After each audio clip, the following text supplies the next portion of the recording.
I've never known someone like you. Tangled in love, stuck by you.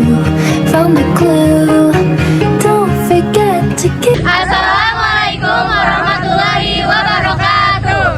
Wilujeng kasadayana, di dieu arurang bakal mempresentasikan hasil analisis arurang tina novel berjudul Dirau Kelong Yare.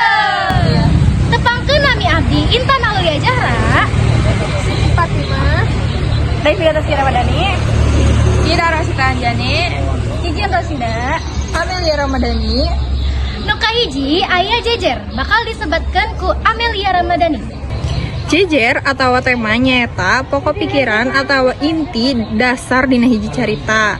Jejer dina novel ieu teh tata krama.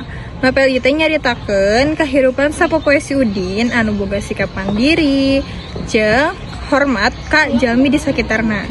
Anu kadua aya galur bakal disebutkan ku Cicin.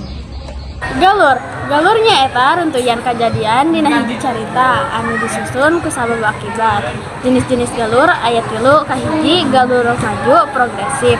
Runtuyan kajadianna maju ka hareup, mimiti nepi ka akhir secara kronologis. Teras galur mundur regresif. Runtuyan kajadianna nyokot deui dina kajadian-kajadian nu geus kaliwat. Teras galur campuran mundur maju ngagabungkeun galur maju jeung galur mundur, biasana aya flashback kilas balik dina carita nu alurna maju. Galur nu dipake dina novel Dirau Kelong nyaeta galur maju sabab runtuyan caritana maju ka hareup teu mimiti nepi ka akhir sacara kronologis. Anu katilu aya latar bakal disebutkan ku Ida. Latar teh nyaeta waktos, tempat, suasana anu lumangsung dina hiji carita.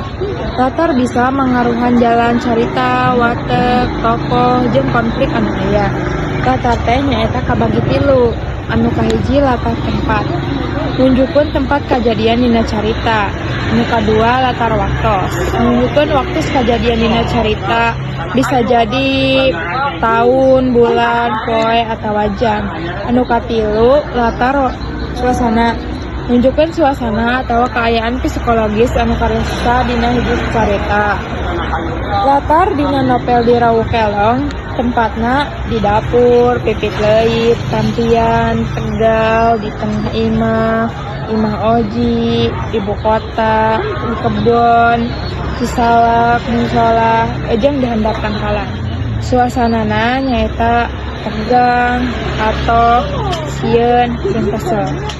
Waktosna nya aya isuk, beurang, baheula, waktu asar, waktu isya, jeung poe Minggu, jeung poe Sabtu. Anu kaopat aya tokoh bakal disebutkan ku Intan. Tokoh teh nyaeta jalma atau pelaku nu aya dina hiji carita, carkon, novel, drama atawa film. Tokoh nu aya dina carita dina manusia, foto atawa hal-hal saja. Tokoh teh kabagi jadi 3. Eta protagonis, antagonis, sareng tritagonis. Tokoh protagonis teh nyaeta tokoh utama anu paling penting dina carita. Sakabeh jalan carita jeung konflik biasana ngusir kana tokoh ieu. Nu kadua aya tokoh antagonis. Tokoh anu jadi lawan tokoh utama anu nyieun konflik, tugasna nyaeta nyieun halangan atawa masalah pikeun tokoh utama. Nu katilu aya tritagonis. Tokoh anu ngabantu atawa nambahkeun carita tokoh utama jeung antagonis. Tokoh dina novel Dirau Kelong aya Udin anu jadi tokoh protagonis. Nu kadua nu salajengna aya tokoh antagonis nyaeta Uwa Admawi sareng Tolok. Nu salajengna aya tokoh tritagonis nyaeta aya Oji, Emak, Abah, Dun, Emod, Emed, Aki Uda, Nini Uti, Toto sareng Jang Usen. Anu kalima aya amanat bakal disebutkan ku Daitina. Amanat hal anu tiasa dipetik tina novel ieu nyaeta masih nasihat pikeun kahirupan ame urang bisa mikir panjang tina nyokot tindakan. Menghargaan sakabeh makhluk ciptaan Tuhan jeung kudu ngadangokeun nasehat ti kolot. Hal ieu aya dina kutipan nu mata karika kolot ulah sok matagul kudu nurut ka piwurukna. Da moal aya kolot nu mapatahan teu waras. Anu kagenep aya ringkesan bakal disebutkan ku Siti Fatimah. Ringkesan, tokoh ieu teh nyaritakeun si Udin anu getol, bager, sopan jeung nurut ka kolot. Si Udin sok dipepatahan ku Uma sareng katina supaya bisa ngahargaan ka makhluk ciptaan Tuhan rek eta jalmi atawa sato. Sakitu wae presentasi ti kelompok hiji kirang langkung nyuhunkeun dihapunten. Wassalamualaikum warahmatullahi wabarakatuh.